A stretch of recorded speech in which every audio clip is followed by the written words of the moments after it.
감사합니다. 뭐 아까 전에도 이제 어느 정도는 다 설명들을 하셨는데 이런 경험들을 하셨음에도 불구하고 여전히 이제 기독교는 성소수자들한테 좀 혹독하잖아요. 그죠? 아까 너무 심하게 다 그런 분들에게 오히려 이제 상처를 받았으니까 그러면 이제 바꿔서 왜 저 사람들은 저러지라는 생각을 되게 많이 해보셨을 텐데, 네, 그분들이라고 하면 안 되죠. 저도 유독 기독교가 이렇게 성소수자들에게 그러니까 지금 일반적인 사회의 어떤 분위기보다도 훨씬 더 네, 강하게 그렇게 혹독하고 혐오와 이런 것들을 내세우고 있는데 네, 왜 그렇게 한다고 생각하시는지. 대답은 너무 간단하죠. 일단 동성애가 뭔지도 몰라요. 이 사람들은. 동성애가 남자와 남자끼리 학문 섹스하는 걸 동성애라고 생각하고요. 그리고 자기들이 유일하게 그거를 이제 동성애라고 생각하고 그걸 죄라고 얘기하고 있잖아요. 그러니까 자기들이 유일하게 안 지을 수 있는 죄는 가장 떳떳한 건 동성애인 거예요. 자기는 죽어도 깨어났다고 안 할 수 있는 거잖아요. 그렇죠? 내가 동성애를 안 할 이유는 성경에 쓰여 있으니까 내 하나님의 말씀대로 열심히 살기 위해서 막 동성애를 막 하고 싶은데 막 하나님의 말씀대로 막 지키기 위해서 안 하는 게 아니잖아요. 그냥 하나 그래도 안 하는 거예요.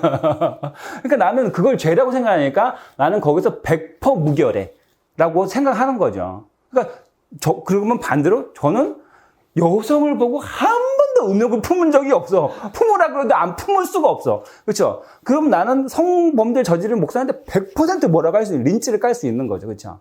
예.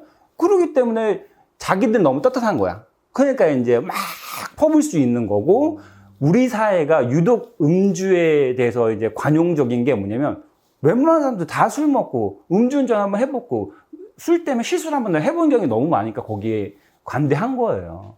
네. 그리고 목사들의 성문제도 되게 간대하잖아요. 왜 간대하겠어요? 지네들도 해본 적이 있고, 옛날에는 저희 아버지가 목사였으니까 그런 문제를 해결한 적이 되게 많더라고요. 나중에 저한테 얘기해 주는 거 보니까. 지금은 드러나긴 하지만 옛날에 안 드러나는 묻힌 사건이 훨씬 더 많았었거든요. 그러니까 서로 돕고 하는 거예요. 그러니까 자기는 100% 동성애 안 할 자신이 있으니까 그걸 죄라고 생각하니까 뭐라고 하는 거고, 지금 또 그걸 정치적으로 또 교회 단속을, 결집을 하기 위해서 이용하는 거죠. 네. 그래서 이렇게 혹독하게 하는 거죠, 자기는. 저는 그런 의미에서, 네. 그 질문에 대한 답을 뭐라고 생각하냐면, 목사들이 문제다. 그럼요. 네, 목사들이 문제. 네, 첫 번째로, 네, 그런 왜곡된 정보를 사실 다른 데가 아니라, 그러니까 성도들은 교단을 신성시하잖아요. 그 교단 위에서 선포되는 말씀이 곧 하나님의 말씀이라고 생각하면서 굉장히 중요하게 받아들이고 부정하지 못하고 퀘스천 마크조차 갖지 못하는 어떤 신앙생활들을 우리는 어렸을 때부터 해왔잖아요. 그러다 보니까 목사가 어떤 이야기를 하든지 간에 그 말로부터 자유로울 수가 없거든요. 근데 그런 위치를 점하고 있는 걸 본인들도 모르지 않을 텐데 그런 위치에서 잘못된 왜곡된 정보를 공개적으로 발표하고 이야기하고 주장하고, 저는 그게 이제 가장 큰 문제점이라고 생각을 하고요. 두 번째는 그런 목사들의 말들에 휘둘리는 성도들도 저는 문제라고 생각해요. 그러니까 이거는 주체성이 없는 거죠. 하나님은 이미 만민 제사장 시대를 예수님을 통해서 여셨는데 주체적으로 심지어 내가 성서를 읽고 내가 주체적으로 그 말씀을 통해서 하나님을 만날 수 있는 어떤 시대를 살아가면서 그런 어떤 정보들을 들었을 때 한 번쯤은 자기 나름대로 고민해보고 정말일까 알아보고 만나보고 할 수 있음에도 불구하고 그런 수고와 노고를 하고 싶지 않으니까 그냥 너무 손쉽게 그 커뮤니티 내에서 그런 어떤 바운더리 내에서 그냥 믿고 같이 혐오하는 게 쉬운 삶을 택하는 것이죠. 저는 그런 성도들도 굉장히 문제라고 생각이 들어요. 이게 조금 논란이 되는 얘기일 수도 있는데 아마 퀴퍼에서 한 번 정도 만나신 분들이 있다면 공감하실 거라고 생각해요. 저희를 혐오하시는 분들을 제가 한번 이렇게 탁 정면을 응시하고 쳐다본 적이 있어요. 그 눈빛을. 다 그런 건 아니지만 많은 분들의 눈빛이 흐릿해요. 정말 뭔가 홀려있는 사람처럼. 그래서 저는 아까 쌩님이 되게 안타깝다라고 말한 그 말이 너무 동의가 되는데, 저는 그렇게 잘못된 왜곡된 정보 또는 그런 혐오의 감정에 휘말려서 그런 감정에 그냥 홀려 있는 그런 성도분들도 저는 문제라고 생각을 좀 하고 있어요. 덧붙이지 마세요. 근데 저는 전적으로 동의하는 게 자기들이 안 할 것 같은 걸로 뒤집어 씌워야 자기들의 결백이 입증이 되면서 자기들이 원하는 것들을 이렇게 얻어낼 수 있는 굉장히 교묘하게 짜여진 어떤 큰 그림이라는 생각이 들어요. 거기에 이제 희생당하는 그냥 저희가 된 것 같아요. 예전에는 이제 반공이잖아요. 절대 공산주의 안 할 것 같으니까 이제 그걸로 밀어붙이다가 왜냐면 공산주의에 또 당했던 그 전쟁 이후에 그 사건들로 이어지면서 이용하기 쉬웠을 텐데 이제 그 세대가 지나니까 전쟁은 이제 안 먹혀. 그럼 내가 안 할 것 같은 이제 또 이제 성적 윤리적인 문제를 가지고 왔을 때 가장 타겟되는 게 저희라고 생각이 돼서 그러니까 너무 악랄하게 이용하는 지점들이 좀 안타깝고 슬프고 화도 나고 그런 것 같고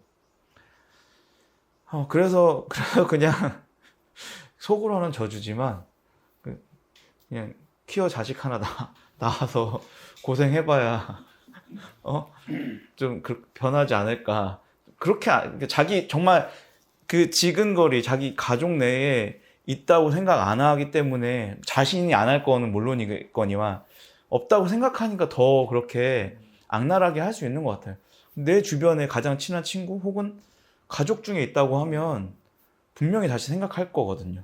그런 게 사실 그래서 저희들의 숙제는 저희들 존재를 드러내는 게 가장 큰 숙제인데 그러니까 안전하지 않기 때문에 사실 그 부분에 가장 큰 좀 어려움이 있다고 생각되지만 이게 조금 더 완화된다고 하면 저희들이 어디든 있다라는 것을 좀 드러내는 것도 좀 저희들이 가져야 되는 숙제인 것 같기도 하고 그런 지점들이 있습니다. 근데 모순이 되게 많은 게 뭐냐면 이제 일단은 교회가 너무 부패했어요. 타락하고 이 모든 문제를 덮기 위해서 동성을 이용하는 거고 또 이 사람들이 차별금지법을 반대하는 거잖아요. 근데 사실 차별금지법이 제정돼도 목사님들은 동성애 반대 설교를 할 수 있어요. 할 수 있는 다 알잖아.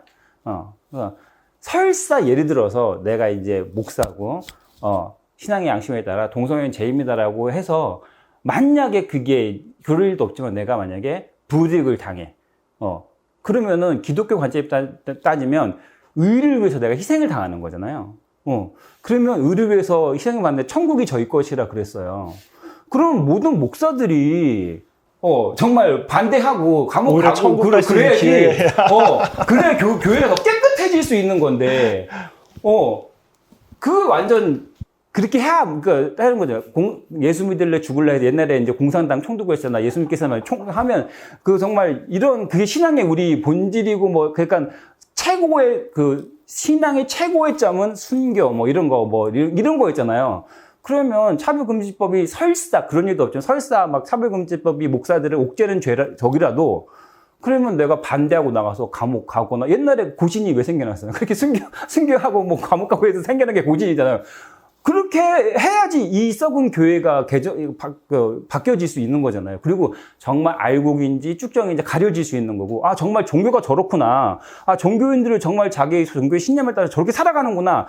모든 사람들이 다 볼 수 있을 건데, 그러면, 종교의 발전이 다시 재붕일어났을 텐데, 안 한다고요. 그러니까 이게 얼마나 모순이 많냐는 거죠. 그냥 내가 안 할 거니까 대놓고 반대하는 거고, 나의 모든 잘못된 이슈를 덮기 위해서 정치를 이용하고 사실 복음을 보면 의를 위해서 핍박받는 게 당연히 예수님의 가르치는 진리고 천국이 저희 것이라는데 아니 천국을 나한테 준다는데 그걸 안 받겠다는 거야. 역설적으로 얘기하면 정말 웃긴 거죠. 목사님들이 내구조가 어떻게 되어 있는 건지 정말 잘라볼 수도 없고 이렇게 무슨 생각이 있는 건지 정말.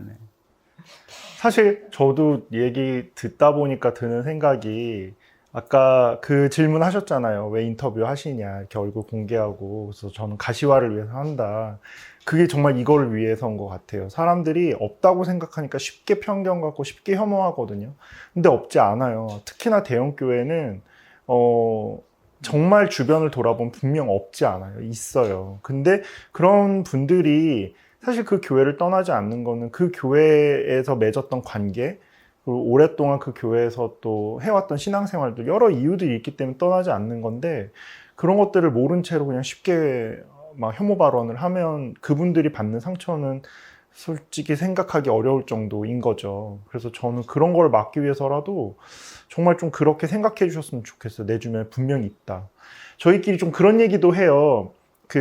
만약에 당신 주변에 성소수자 친구나 지인이 없다면 당신의 인권에 대한 그 인식을 한 번쯤 고민해봐, 생각해봐라, 돌이켜봐라. 내가 나 스스로 안전한 사람이, 그러니까 인권에 대한 그런 문제의식이 너무 왜곡되어 있고 잘못되어 있기 때문에 사람들이 나를 안전한 사람이라고 생각하지 못해서 말을 못하는 것이다. 그러니까 오히려 당신이 내 주변에는 없는데 라고 말하는 건 역설적으로 당신 스스로의 수준, 인권 수준이 떨어지는 인권에 대한 다른 사람들이 어떻게 생각하는지에 대한 수준을 폭로하는 것이다. 이런 얘기를 저희끼리 한 적도 있는데, 그럴 정도로 사실 네, 성소수자는 우리 주변 모두 있다는 거. 성소수자뿐만 아니라 다양한 소수자들. 그렇죠. 더불어 살아가는데 보지 않는 거죠. 그렇죠.